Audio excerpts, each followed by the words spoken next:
Hello, Laurie. Hello, Pete. Hey, we meet again. Before I introduce Laurie, this is Financial and Estate Literacy Week 2. And Financial and Estate Literacy is a not-for-profit. Don, who you saw just a little bit ago, has put together a workbook for the entire 6-part series that is on our website. We recommend that highly. You take a look at it. It's not the outline that Laurie uses today. It's just a supplement, and it kind of gets you ready for each part of the series. Don is also a Crescendo user. He's a CPA. He's a board member on Financial and Estate Literacy, and he's a wonderful person. And I'll never say that in public again. So, good news, it's being recorded, so I have a record. Doggone it. All of our speakers that we use on the program are all fee-only fiduciary advisors. And Laurie's Ask First form is on the website, and I'm going to let you guys take a look at that on your own. But it gives her education, it gives her credentials. By the way, Laurie, I noticed on your Ask First form that you don't have any licenses. Why is that? I'll share my screen. In the state of California, a certified financial planner needs that designation to do what I do, which is financial planning and investment management. The state of California does not require any other licensure.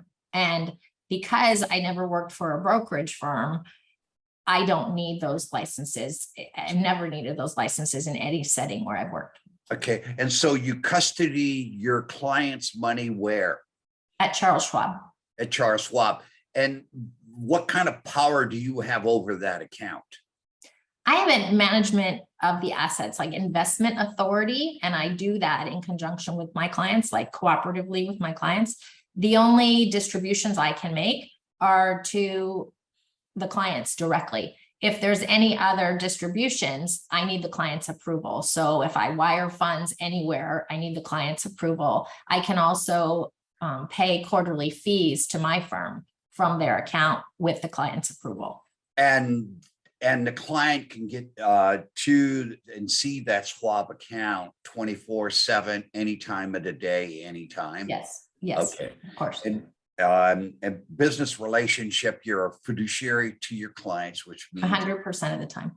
Yeah, you a best interest. How do you charge your clients? I charge my clients based on what I do for them, obviously, but I have 2 methods. One is Go ahead and take off the Ask First form so we can see. Yeah. Okay. There you are. I charge hourly for planning, so my rate is $300 an hour. If I do comprehensive financial planning, I feel like it's most cost effective to go with an annual $4,000 fee. That way you get as many hours as you want within 1 year. And I don't count hours at all using that method. And then people, regardless of their educational level, they can ask any questions they want. They can contact me whenever they need to without worrying about time. And then asset management is separate from that at 0.5% annually. 0.5% annually. And again, they can come in and see you at any time, call you. What kind of questions do you normally work on? I know we're going to get to this, but the investments, the assets under management, you describe your practice that's not the majority of your time that you spend with clients. Where do you spend your time with clients, and what do you do for them? I spend a lot of time educating my clients on what can I do with my money? When can I retire? Do I need to keep working? Can I travel? What are my healthcare costs going to be in the future? Do I need to leave money to my children? Am I going to spend for all my money? Am I going to have any money left over? All sorts of questions like that. Can I buy a second home? Can I remodel this house? Is it cost effective? Like, any sort of financial questions.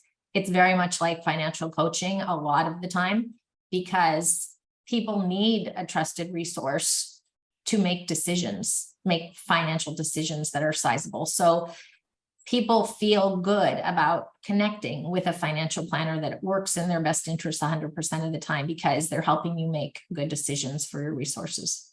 Yeah, because what I see or hear from audience members and from people that I come in contact with when they meet somebody like you as a financial planner or a financial advisor. By the way, you could call yourself anything. Is there a law that says you can't use one term or another? Not yet. Yeah. We're working on it. Yeah. We're working on it. You call yourself basically anything you want, but they think it's all about just investing.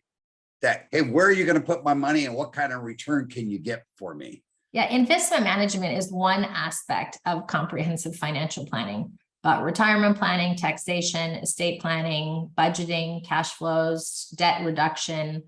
Yeah. There's so many insurance there, and we don't sell any products, but we look at protecting your assets. So there's a lot of aspects of comprehensive financial planning. Let's get into the outline that you've prepared, and we'll get into the program. Great.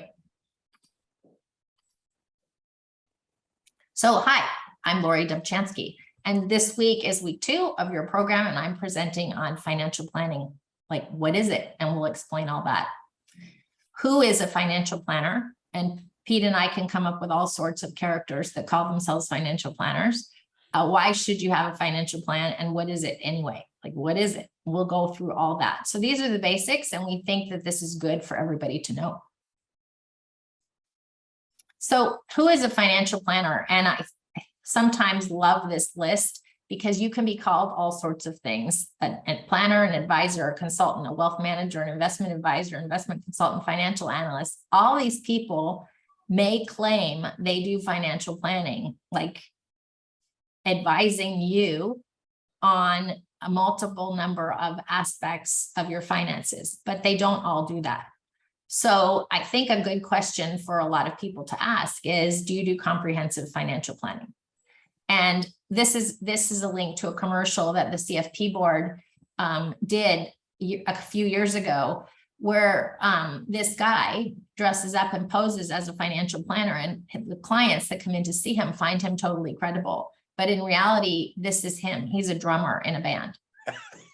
I love that commercial too. It was a very good commercial. Of course, they don't play it anymore, but it was very good. And what it means is, if you had asked any deep questions of this guy, it would have been difficult for him to answer some of those deep questions, like, what do you do for your clients? And just ask and wait for them to answer. And how deep is the answer? He wouldn't have been able to do that. Yeah. You know, it's so easy to be fooled by the appearances, and because that's why we use the ask first form, or we recommend the use of the ask first form, so as to who they are. Very good point. So financial planners are, the list we just showed you a minute ago, work in lots of different settings. And these are the settings where they work. So many different kinds of financial institutions. And where they work often dictates how they work. And that's important to know, because they work for somebody else. That somebody else, like a bank or a brokerage firm or an insurance company, is dictating the culture of that firm and how they treat their clients. So my favorite, of course, because it's who I am, is this independent registered investment advisor. This independent registered investment advisor may not, and I'm not saying does not, but may not have the same conflicts other places have. So it's interesting to note where they work and where you find them, as to what kind of thinking they might have in that culture, what kind of work they might do for you based on that culture.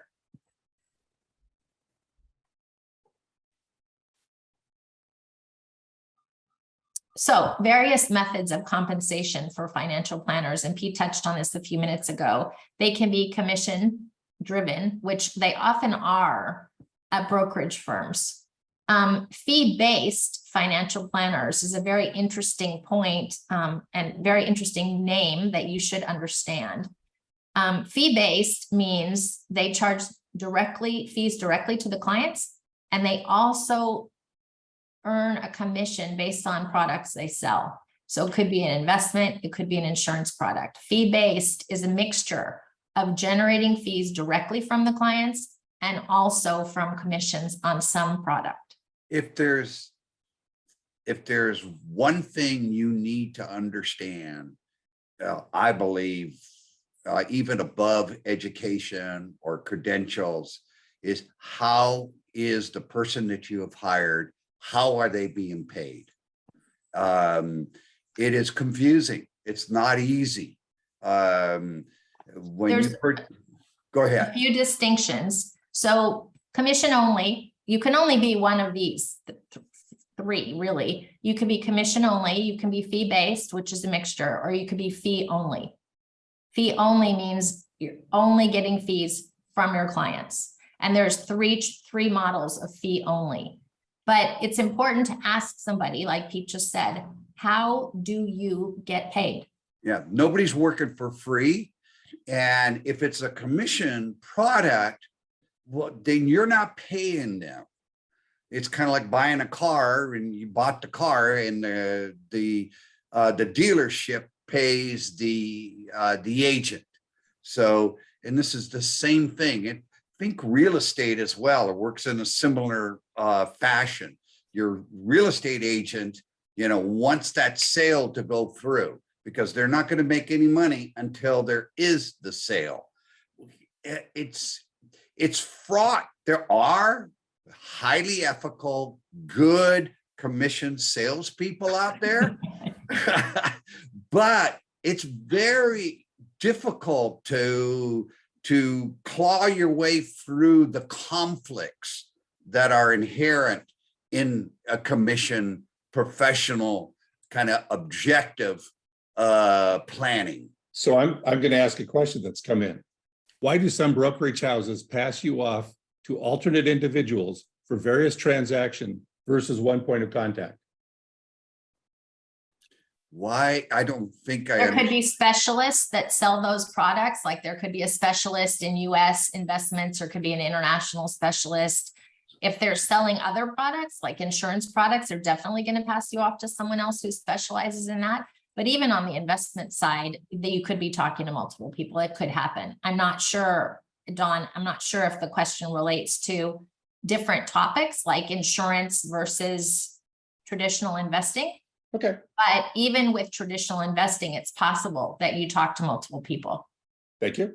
They could have a plan, for example, where they manage your assets without your input, and then you could also choose investments. So if they send you to somebody that's managing your assets and charging a fee for that, that's one way. And then they could have commission products, someone else helping you with commission products. Okay, so thank you. You're right, it's complicated. Yeah, but you need to understand it.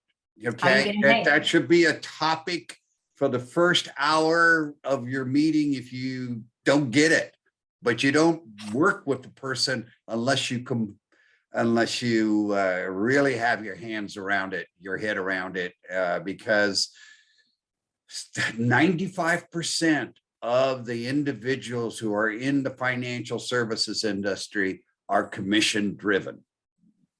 So let's talk about when they're not, because I feel like everyone should understand some of us are not. And when they're not, they're fee only, which means the fees only come from you and from your account. No commissions involved at all. Did you touch on fee-based, Laurie? I can't remember. Yes, I did. Okay. Yes. Fee-based is the hybrid of commission and fees from the client. Yeah. Fee only, if someone tells you they're fee only, you still want to say, how do you get your fees? So for example, I'm going to give you a real life example. I worked for an RIA firm, a registered investment advisor, before I started my own firm. And the only way she got fees was on assets under management. So right here, fee only based on assets under management. And it was very clear.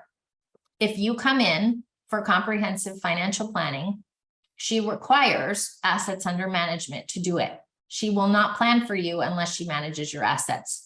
So you bring in your $2 million, let's just say, and she charges 1% and $2 million. And that's how she gets her fees. So she's managing her assets and providing comprehensive financial planning, all in a fiduciary standard, all in your best interest, but she's generating her fees based on assets under management. What is a retainer model? A retainer model means it's not based on assets. So I could say, I'll do all your planning for you for $4,000 a year, and I charge that fee monthly. And you'd pay a monthly fee to be a client of mine, and until you stop. So Yeah. it's a certain amount per month, Yeah. but it's not based on assets. Yeah. I find people who use a retainer model say, hey, I'm about to retire from Boeing or from a major company, and I don't know which plan how to take my pension plan. And so I'm going to hire you, Laurie, as to help me figure this out. And that would be, you would charge a set price, and that would be a retainer model. It might not be, actually. It might be an hourly project. Okay. So it can be an hourly project where I say to somebody that has that request, for 4 hours, I'll look at your stuff for an hour and a half. I'll meet with you for an hour and a half and add an additional hour for any additional questions, 4-hour project. So that's an hourly project. I find that people who own a lot of real estate don't crunch numbers. And Great example. you know, and a retainer model really works well for them. Yes. So see the note I put at the bottom here. To be more inclusive and for us to be able to serve more clients, you may now find planning fees and asset management fees charged separately. You may. So for example, in those bottom 2 fee-only models, assets under management may be included and may be charged separately. So there are some flat fee planners that charge, for example, $5,000 or $6,000 a year, no matter what your assets are. They're charging a flat rate, you pay it monthly, and it includes everything. So you have to see how are you getting paid and ask that question to make sure you understand the answer. Yeah. Because you're trying to eliminate as many conflicts of interest as possible. And you're trying to be as transparent as possible. And yes, you're not going to do this for free, but you also want to be fair and give the client value for the monies that they pay you. Exactly. So this is a complex list, and if we went through it too quickly, please let us know. But I think that basic question of how do you get paid or who pays your fees? How do you generate fees is a great question. By the way, to determine how much a broker makes on a particular product is only, you have to go to the prospectus to find out what that dollar value is. And so if somebody offers you 3 different mutual funds, they're not all going to be the same. And they're all going to have a different fee structure. And you just need to know that before you invest. And also how you get out of it. Sometimes there's a back end fee. And we'll talk a little bit about that in week 4, I believe, when we talk about the investment world. Let's go to the next slide, Laurie. Oops. Oh, this is confusing. Sorry. 1 second. I just want to make sure I'm on the right slide. So who are financial planners and how are they educated? How do you select one? So you can look at credentials. So what credentials do you have? Are you a certified financial planner, which is that CFP designation? There's also a chartered financial consultant, which I think is a little lighter than the CFP criteria. A CPA, a chartered financial analyst, which really focuses more on investments. It's a pretty deep dive into investments. By the way, because it's a sales world, people get designations or behind their name because it makes an easier sale, that the person knows what they're doing. There are probably 125 to 150 different designations out there. Why are there so many designations in the financial services industry, Laurie? There are a lot because the educational programs, we pay for those. I mean, they're there to make money and they're there to make us feel like we've differentiated ourselves in some way. There's people greatly respected in our industry that could have 8 of them. Yeah. But it's a money, I mean, people are generating money to have these designations, sometimes one time, sometimes annually. So it's pretty tricky, but like Pete said, it's a badge and people like to collect them. Yeah. So, so if someone has a credential after their name, please ask or look up the credential to see what did they have to do to earn it. For example, the certified financial planner. Can you take a 6-week course and receive the designation? No. What do you have to do? I did 2 years of coursework and 3 years working in a firm, 3 years of work experience before you can have, and a big test, like 5 or 6 hour exam. 3 hours of work experience for someone else before I started my own, before I could use the designation. Let me make a point before we go any farther, because several people are asking the question. The visuals that you have on the website are different than what you're using. I looked and it's different. So after this presentation, you'll go ahead and upload this set of material you'll give us, and we'll be able to load that on the website. It is different. It has a logo. It has all kinds of different things on it, but it's there and it is different. And we acknowledge that because we've had several people asking questions about it. You're saying my slides are different? Yes, ma'am. Yes, ma'am. Your name, but different slides slightly. Not, I mean, they're different, whatnot. Okay, sorry about just that. let you know. So after we're done with this session, we'll upload this set of visuals to it. So thank you. Sure.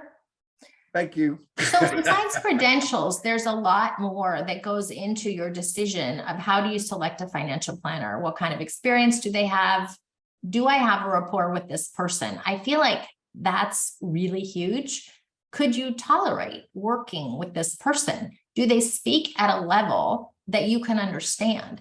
Do they care about your goals? Have they asked you personal questions so they know how to do their job? Do they listen to you or you and your spouse? Do they pay attention to both of you? Do they allow you room to speak? So there's a lot here that's a little bit like relationship, right? You need to be with someone that you can tolerate being with, or maybe they even add to your life. If you don't have that positive feeling about this person, I recommend that you do not engage with that person. So rapport matters. Your level of trust in the person matters. What model do they use? It's either a best interest standard or a suitability standard. So the best interest standard is newer and it matters. If you're always working in by best interests, or if you're working with a suitability standard means an investment may not be in your best interest. It may be in their best interest, but it's basically suitable for you. And what I'm saying about that is the commission structure may be in their best interest, but the investment is a suitable investment for you. And also an independent custodian, if that matters to you, I think it matters too.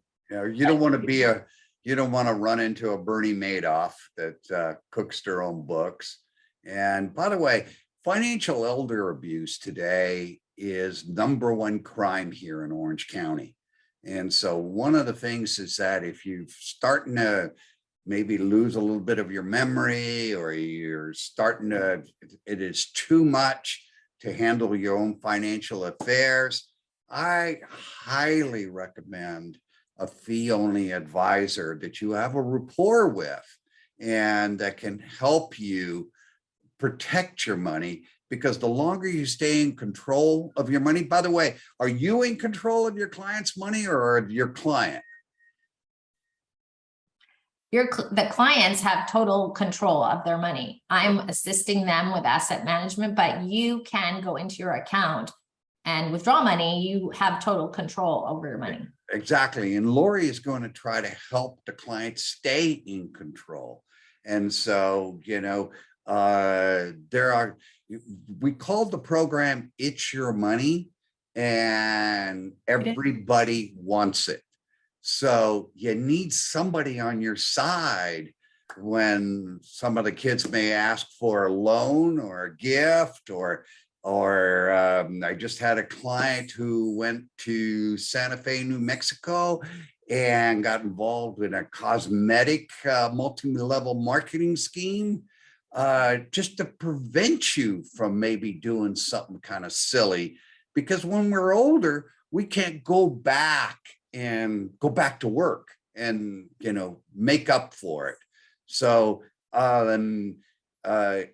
highly recommend that you keep the ask first forms of our presenters, so that sometime in the future, if you need one, it's a great place to start looking for that advisor who has that best interest standard. And that's a legal standard.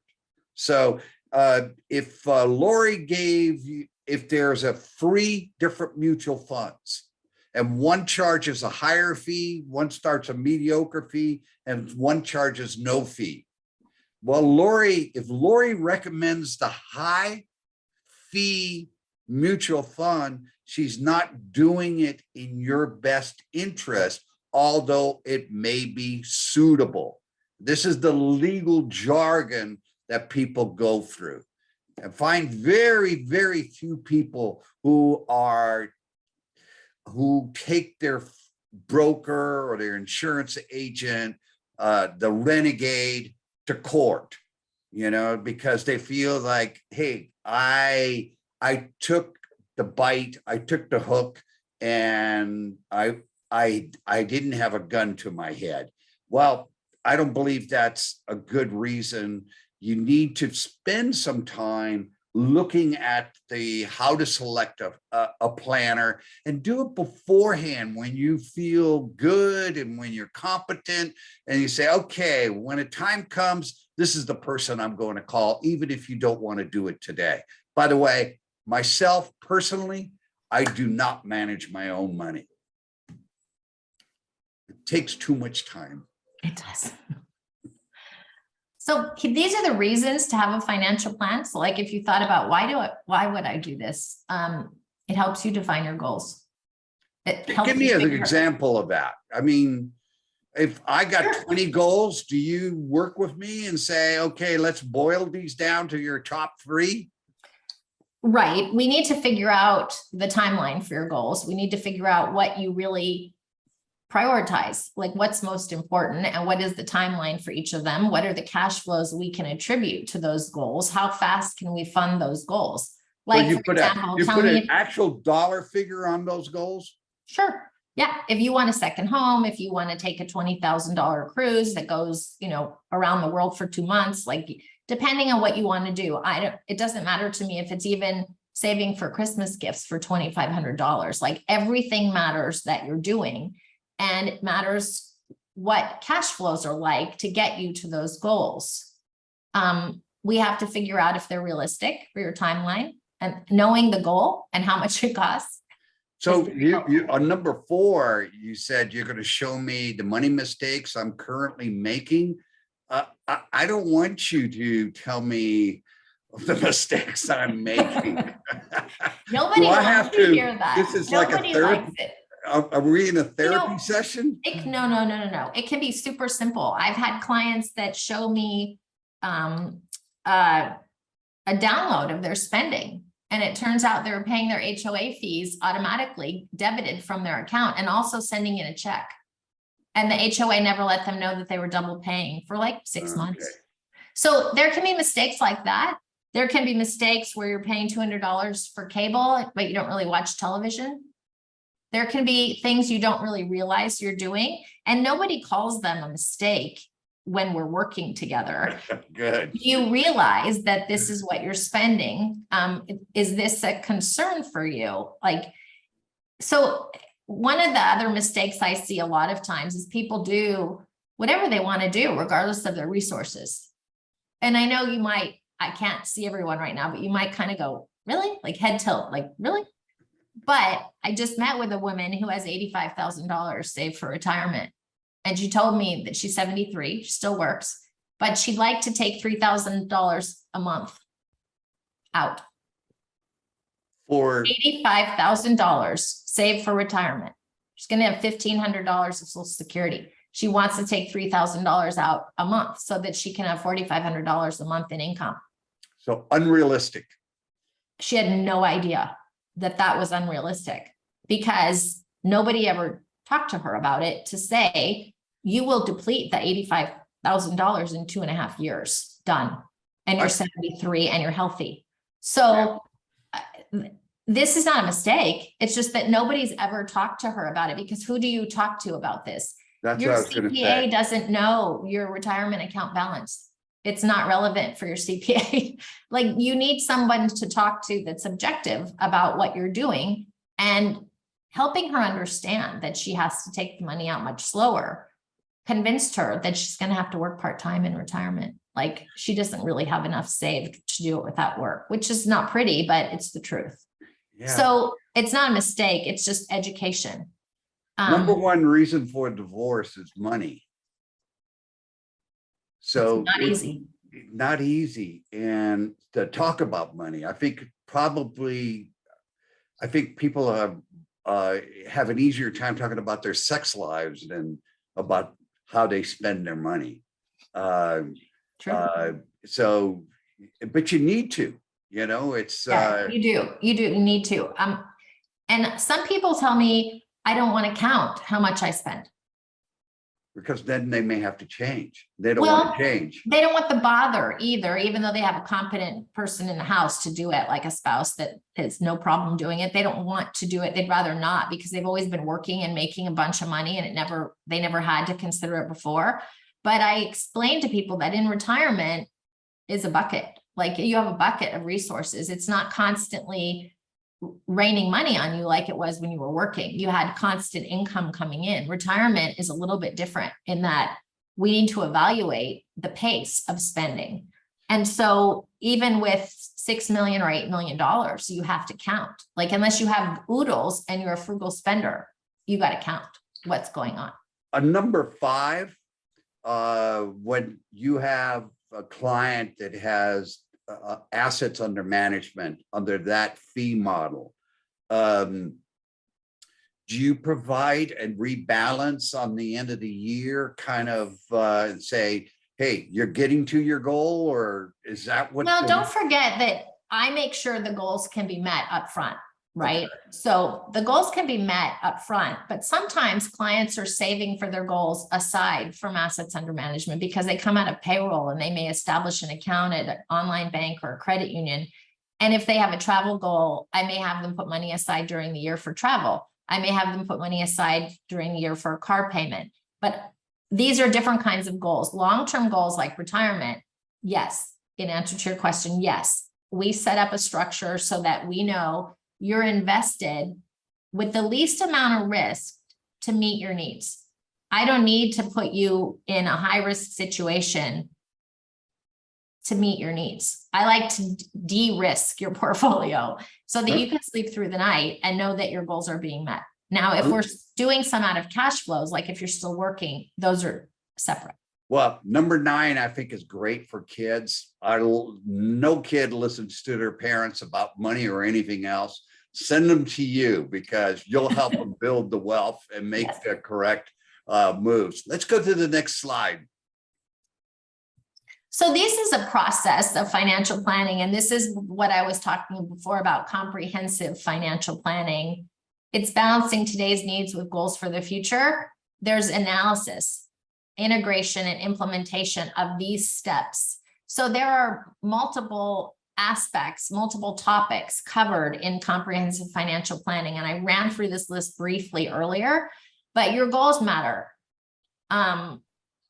Your cash flows matter. How you spend your money matters. Risk management. Are we taking care of your assets in case you're ever held liable for a problem? We want to make sure your assets are protected. Do you need to focus on college savings for anybody, relatives, children? Student loan decisions, complex environment. I have plenty of clients with student loans. And so we need to be well-versed in student loans. Tax planning. I don't do tax prep, but I help you understand your tax return. And I help make sure any impact of anything we do, what impact that has on your taxes. There are some lean tax years between the end of work and the start of retirement income or the start of Social Security if you're able to stop working. And so those are some fun tax planning years.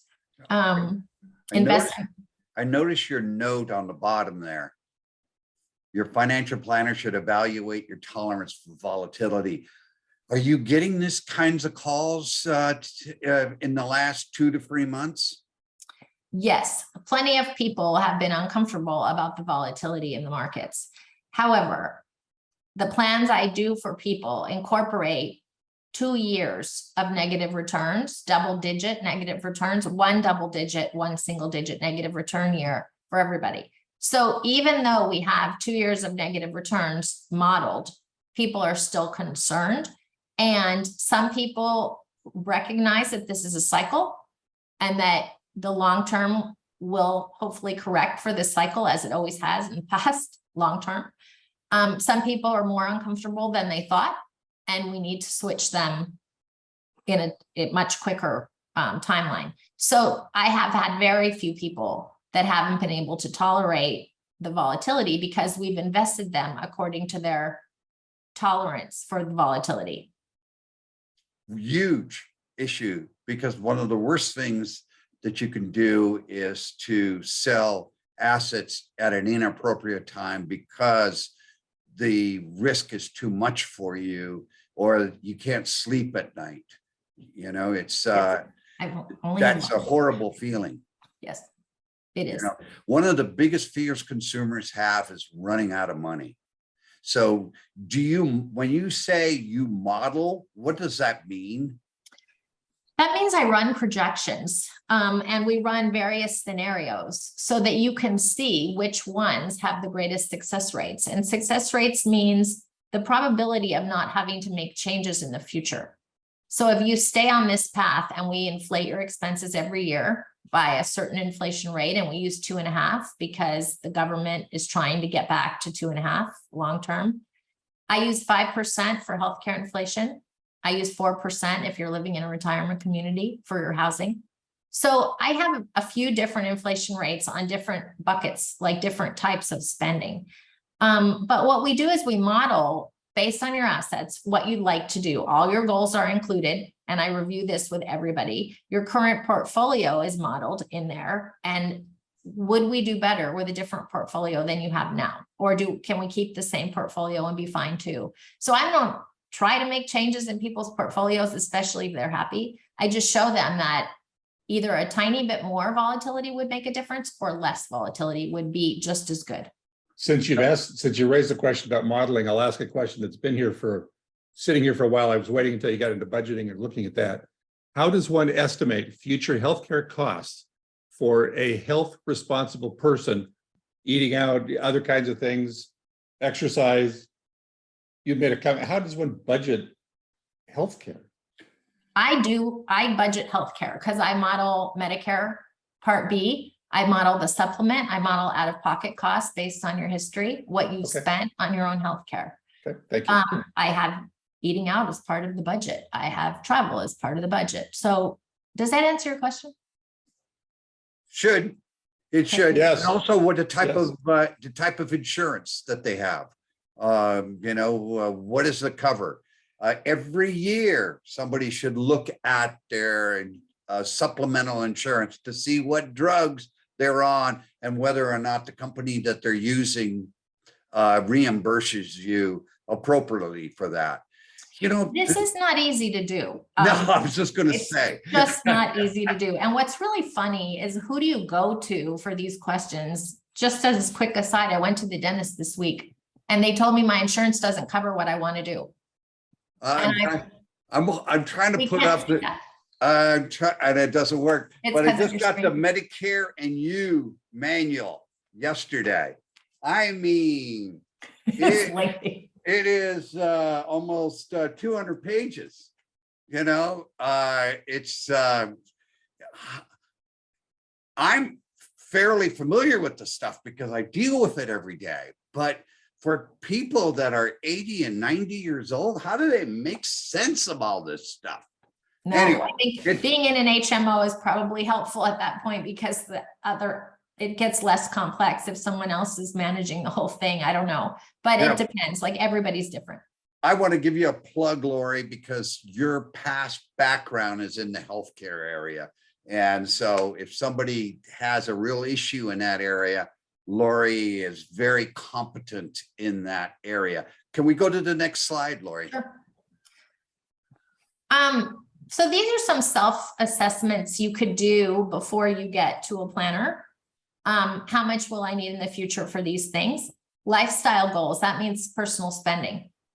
And what other needs do you have? Like if you have to take care of somebody else, or you know you need a new roof, or you know you need car replacements every 10 years, or you're one of those that I lease a car for 3 years and I can't do anything other than that. Like some people have standards like that. What do you think about my investments? Am I properly diversified? Boy, that's the key. Yeah, it is. Because many individuals have lots of money in the stock market and they're not diversified. What's the danger of that?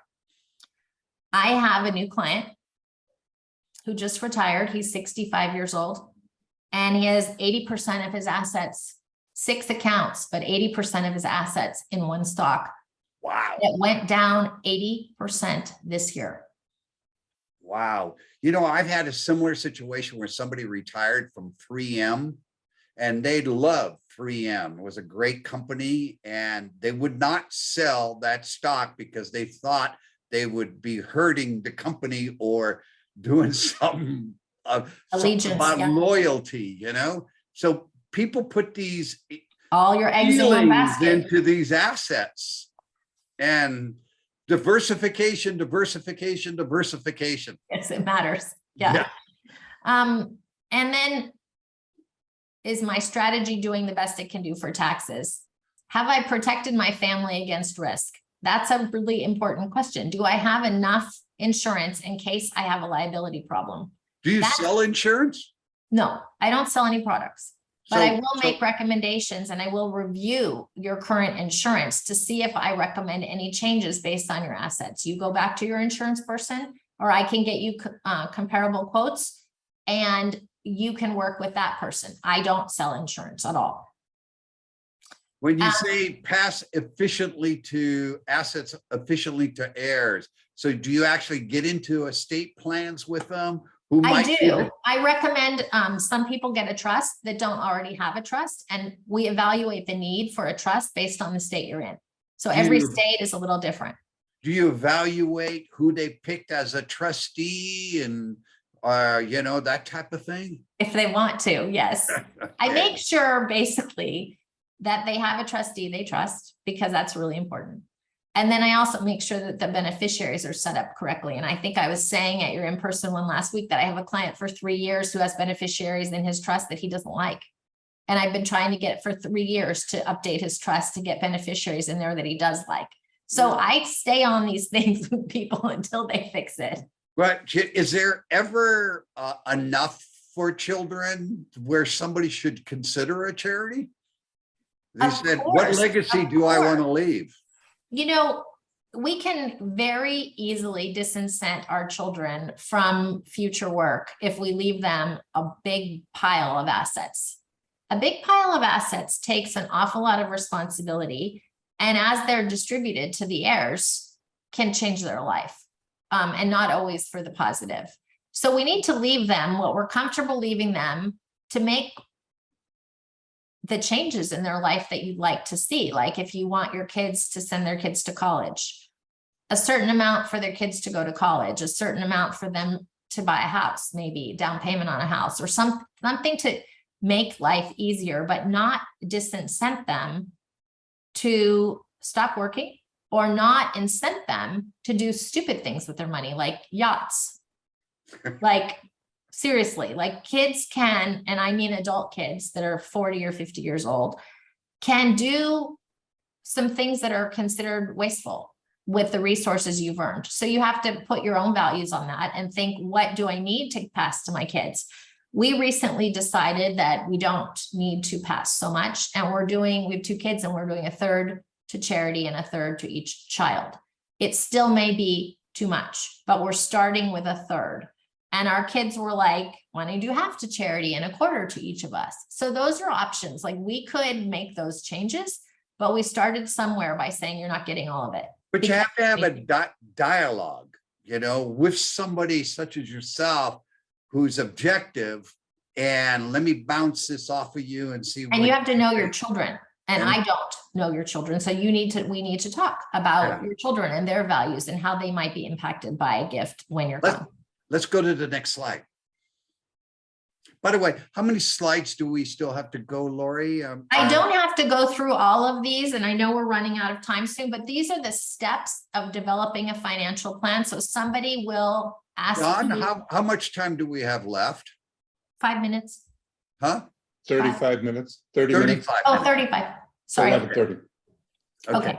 But Well, as long as think I we have the platform, let me ask a couple of questions that have come in along the way. Wait a minute, turn on a video. Yes, Okay. there you are. Nice First- sunrise. Or is First, that a thank you very sunset? much. Yes, we'll do sunset later. Okay, this came in earlier and I wasn't sure where to make it fit in, so I'll just ask it now because I have the microphone. What are concerns about using a credit union as a financial planner?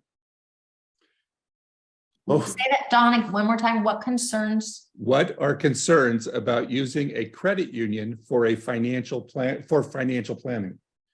I don't know of one credit union that has a fee-only fiduciary advisor on staff. All the credit unions that I've come across have brokers, sell annuities, sell mortgages, besides the bank teller. That's Okay. my experience. Is that the question, Don, about Yes. getting a planner at a credit union? Oh, Pete's right. I'm shocked at what I see. People wind up with products out of credit unions. Okay, Now, I have no problem with me being a financial planner and advising someone to save at a credit union in a Which regular is- savings yeah. account. Usually they pay a little bit more, and people like the identity of Okay. a group, but And if Okay. you need a loan, it might be an okay place to Okay. get a loan. okay, But another Thank- question, and I'm going to read it to you.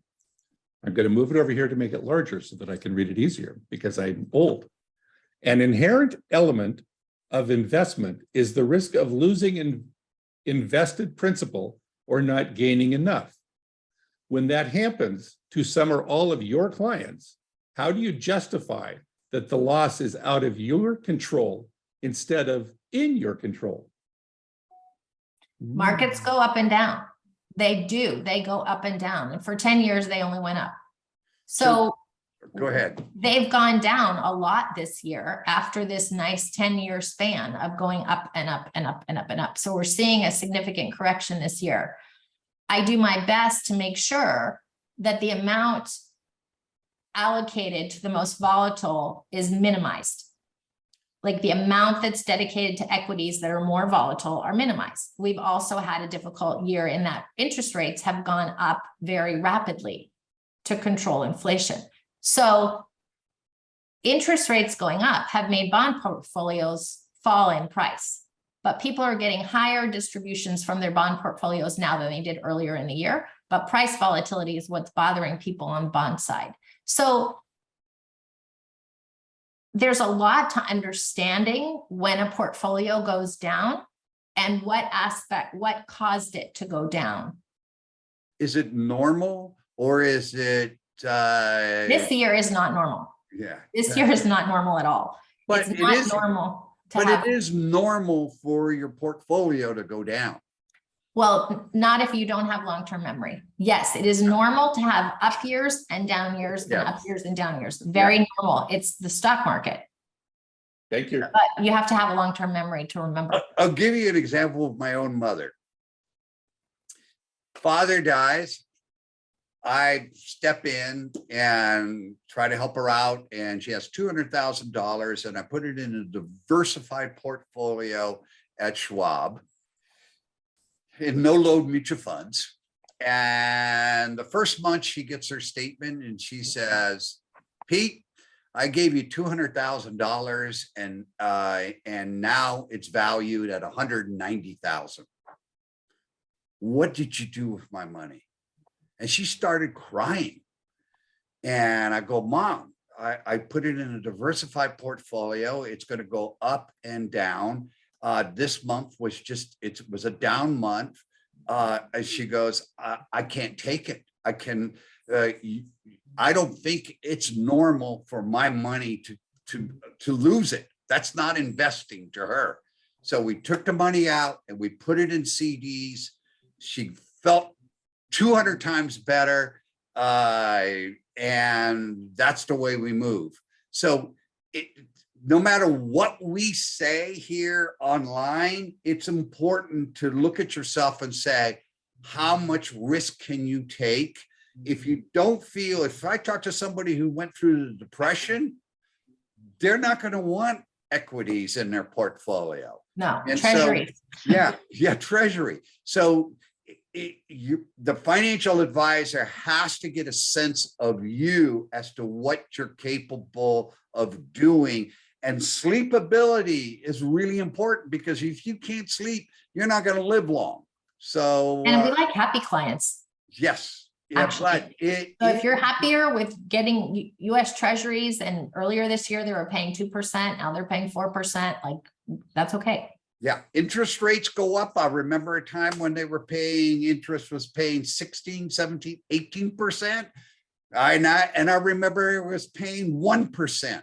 I remember the stock market going up and I remember the stock market going down. So that's what's called volatility. And so what Laurie tries to do in each individual client portfolio is to minimize that volatility and still get to the goals that you need to go to. It's kind of like when you're playing tennis, the sweet spot, there's a sweet spot on a racket. And she tries to get that sweet spot in your financial plan. But yeah, your portfolio will go down, and it is normal. Let's go to, did we go through this slide, Laurie? No, so in developing a plan, it's important to cover your bases, examine your situation currently. What are your goals? How do we measure progress against your goals? So these are all the steps in developing a financial plan. This is the first one. The process is governed by the CFP board, which is a licensing organization for certified financial planner professionals. And they have practice standards that we all have to use in how we do our work. So understanding client circumstances, creating goals, giving alternative courses of action, developing recommendations, presenting them to you, implementing. Is that my job? But the CFP board says I need to monitor implementation of the recommendations or document that you haven't implemented. And this monitoring, we need to do this too, this monitoring. That's why I was saying, like, if a client has a trust with beneficiaries he doesn't like, it's my job to keep bothering him every 6 months. Like, I have to do that as long as he's my client. You pest, you. Yes. Let's go to the next slide. So establishing a relationship, like Pete said, use the ask first form, listen to the answers given by your planner. So ask a basic question, how do you get paid? And then listen. Do you agree to always work in my best interests? Brokers do not want to be known as salespeople. Brokers want to be known as Laurie, as a financial advisor. So, be careful. Mm-hmm. Yeah. And then make sure they ask you how you'd like to communicate and how do you like to make decisions? Do you make decisions fast? Do you like to see your options in writing? Do you like to see them on Zoom like this, where we can interact? Do you like to do it on the telephone? So in person, right. So these are all reasonable questions. It's your money that you're paying them.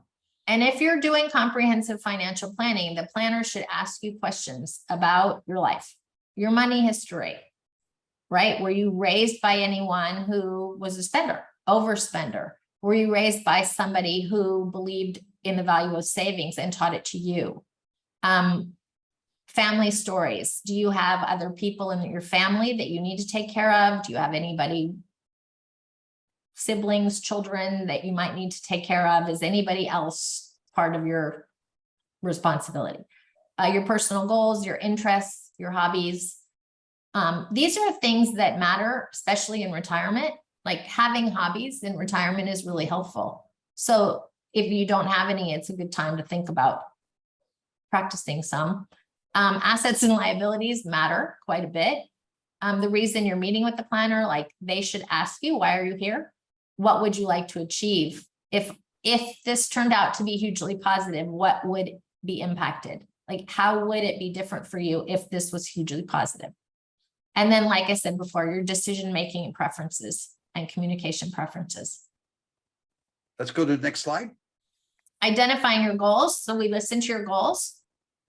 Some goals have an impact on other goals. Like if you do this, it'll be harder to do that. Reasonable assumptions and estimates such as life expectancy, inflation rates, tax rates, investment returns, and other assumptions. So we go through all of this in the planning process.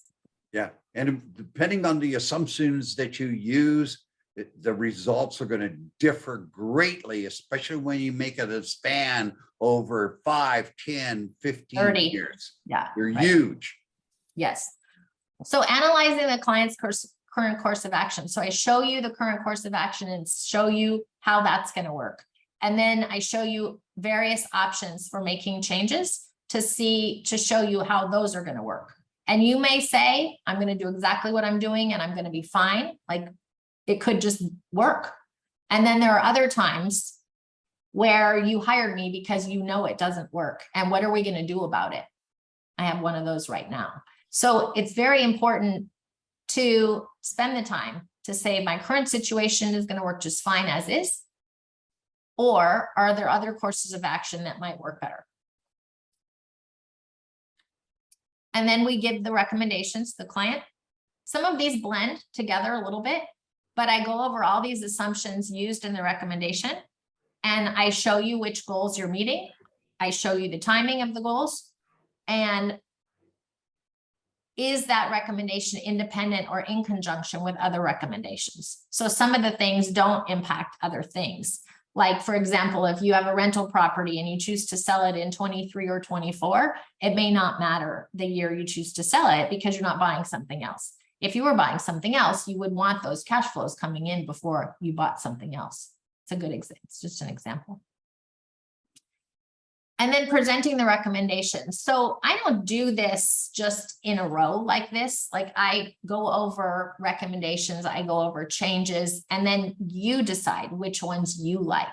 And then there's recommendations of how to implement. So it's iterative. This doesn't just happen like 1 through 5. It goes a little backwards, it goes forward again. So we iterate, like we have a communication around which things you prefer, which things you can tolerate.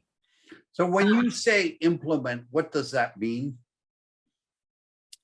It means which things you're actually going to affect in the plan. So if the other words, plan says you can travel for $10,000 a year, will you implement traveling for $10,000 a year? Or are you going to implement traveling for $25,000 a year? Like if the plan says you can travel for $10,000 a year for the next 20 years, but you go with $25,000, like I'm going to give you the recommendation of 10 for travel. I'm going to give you a recommendation of what you can spend outside of travel, because travel ends around age 85 or 90, or it tails off. Like it doesn't stay its elevated level. So I can decrease expenses for travel and make it more local travel after age 85, for example.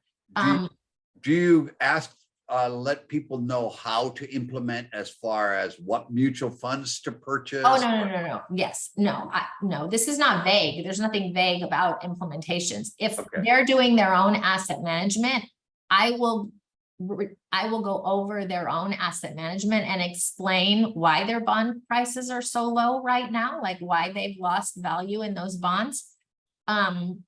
I will explain all sorts of things to them and give them ideas for recommendations, even outside assets, Okay. if that's what you're talking about. Yes, I am. Next slide, please. And then implementing is the client's responsibility to implement, but there may be things I can do for you in that process. So, for example, if somebody doesn't have an umbrella policy to provide additional liability, I will make sure they implement an umbrella policy, whether it's with their own insurer currently or a new insurer. There may be other things we can do in your plan to make you more secure, to make you more successful. And I will help you until we get them all done. Next slide. So as you work towards your goals, we want to monitor which ones get accomplished. So for example, I have a client in Northern California who's a city planner. One of her goals was to buy a house. We went through the whole process to get her ready to buy a house, including modeling a house payment, HOA dues, property tax, and insurance, because she'd never done it before. She's 43. And we modeled all of those things and we put them in her budget, and her rent was currently $2,000. And all of those things was going to be $4,000. So we had to make changes before she found the house so that she could practice setting aside $4,000, which means you have to reduce other areas of spending. Now I get she's 43. Our audience today might not be 43, but nevertheless, it was relevant to her. And so I had her practice for a few months before she found the house, so that when she found the house, she was confident she could do it. But I talked to her recently about that goal and having met that goal, and said, how is it going since you bought the house? How is it going maintaining that standard of now $4,000 a month towards housing? She said, all the things we practiced, I've implemented. Wow. No, very little dining out, no drinking out, like a lot cut back from shopping. A lot of things had to change, but she was ready because we practiced. Yeah. It sounds like you're much more of a financial mentor or a financial coach. You know, Planning and coaching have a lot in common. yeah. But because I looked at a plan for her based on her cash flows, and I want her to still fund retirement, because even her city pension's not going to provide enough these days. She has to save too. So I'm still monitoring, ramping up her savings while she gets used to the house project.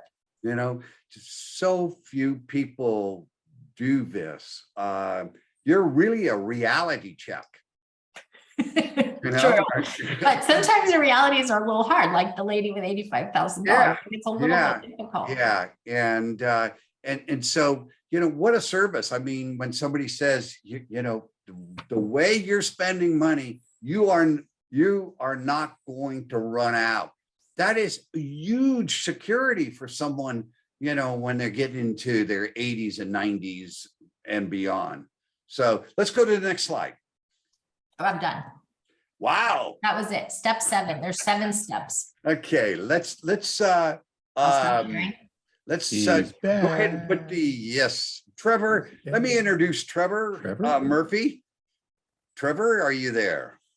No, he's not. Okay, I was gonna say, Trevor's I don't the president of Financial and Estate Literacy, and he moderates some sessions in Orange County, and so he must be listening, but not online.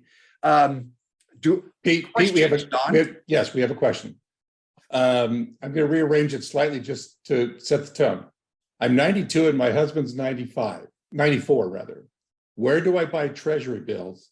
I understand that bonds are paying 6 to 7% for 1 year. Any better buys now?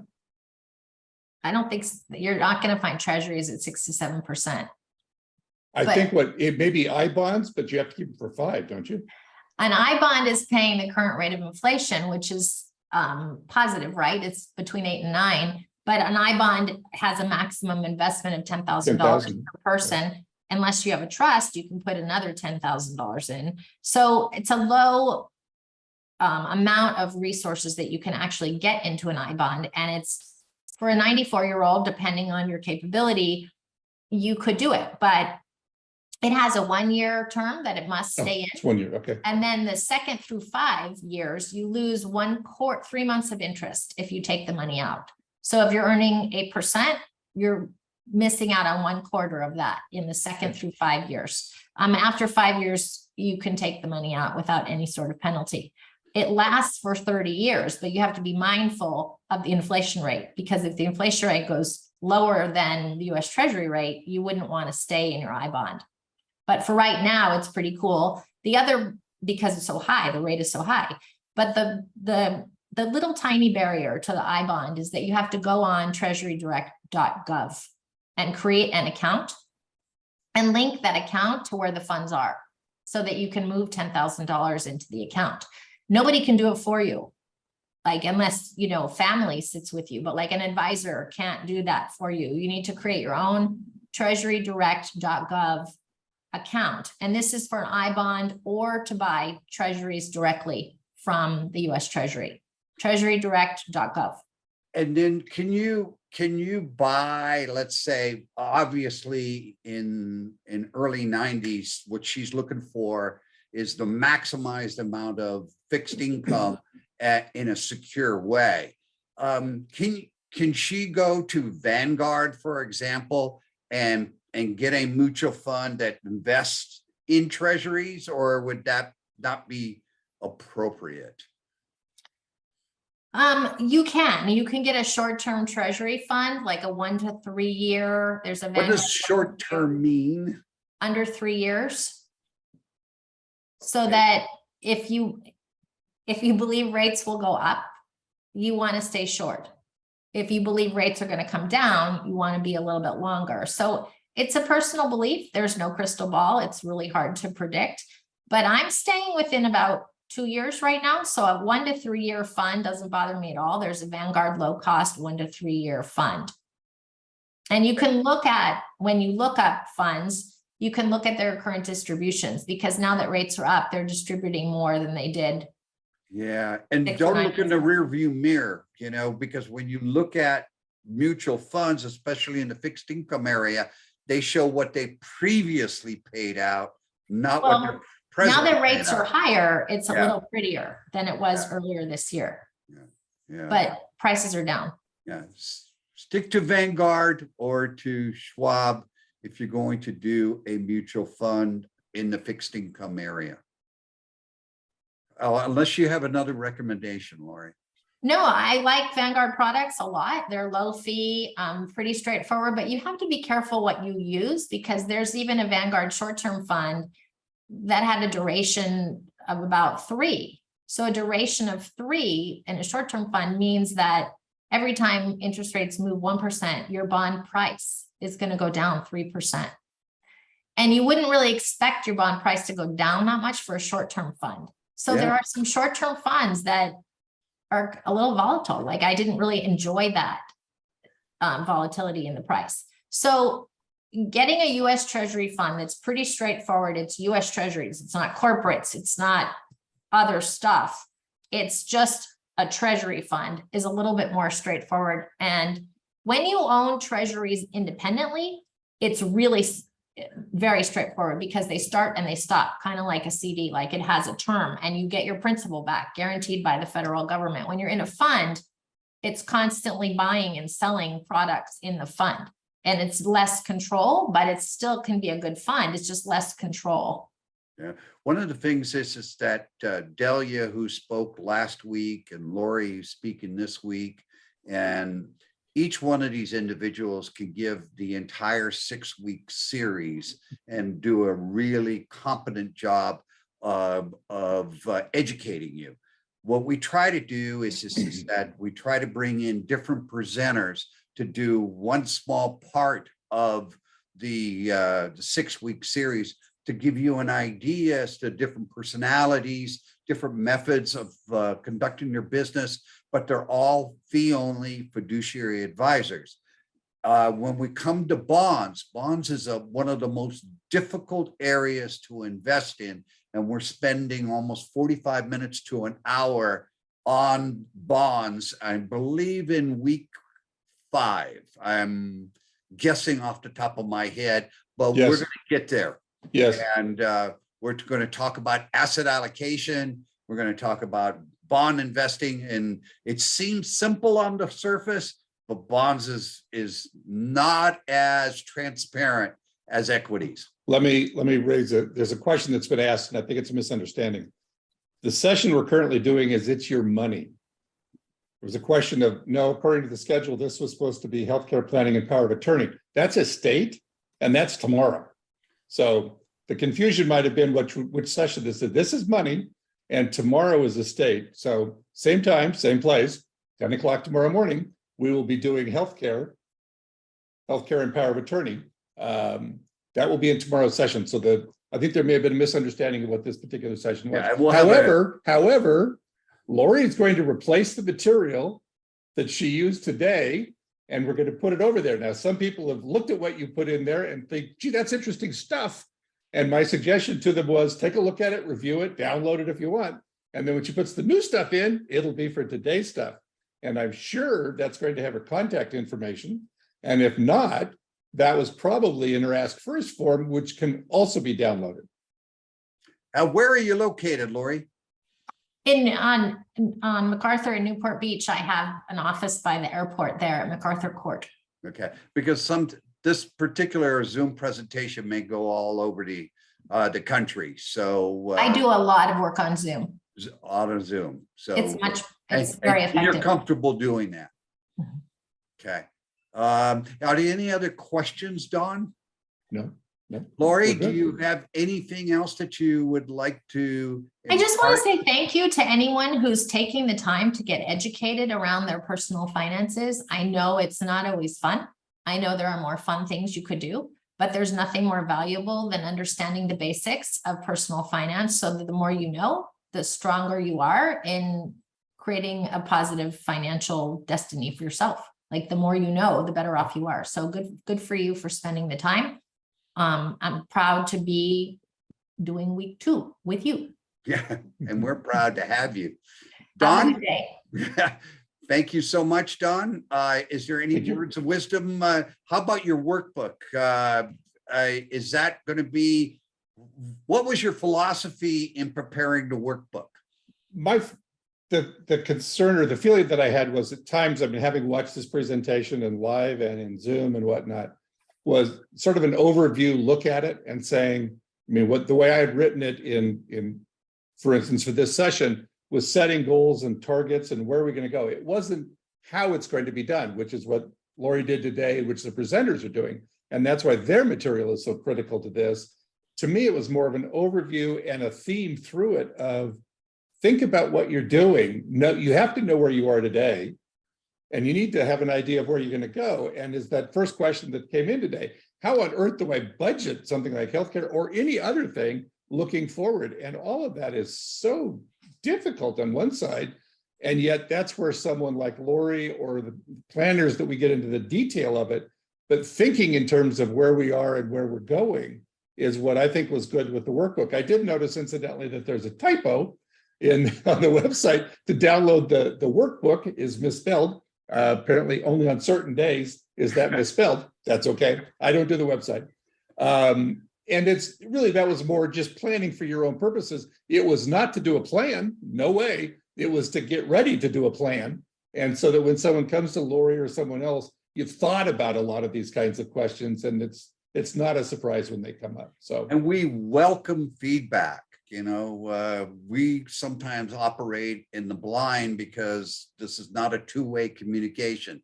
So any kind of feedback that you have for us, please provide it. This is about you. If we can improve these sessions, that would be awesome. We always look forward to trying to do so. Is there any other questions, Dawn? yes, and I'm going to share my screen for just a moment. Let me do this and do this. Okay, so I've lost what I want. Let's see if Don can figure out how to get out of here. Never mind. I'm not going to be able to. So the question had been, what's the website? And the website is IYME. IYME IYM.org. So it's your money in estate, but we shortened the name because that's way too much to type. So IYME.org will get you in. If you click on workshops and you click then on which one you want, estate, you want finance, whichever one you want, all the materials there, the videos are there, handout materials for either one of the courses are there. And you're very welcome to watch it. And the videos will be up for at least, I think it's 6 months after, is roughly what we're saying in terms of the timing. So that's a very good resource to use. And there's a lot of information on the nonprofits that we work with. And as Laurie's revised material will be there soon. She can't set it straight there, but she can get it to us and we'll deal with it. And so that's where we are. And Pete, I thank you very much. It's financial and estate literacy. This is It's Your Money Week 2. Next week, we will talk about, let me look at my schedule so I get it correct. Medical planning, medical care planning will be next week is the plan. And it's been very enjoyable. And I thank all of you for attending and have a good week. Thank you, Don. Thank you, Thank you. Laurie. Bye-bye.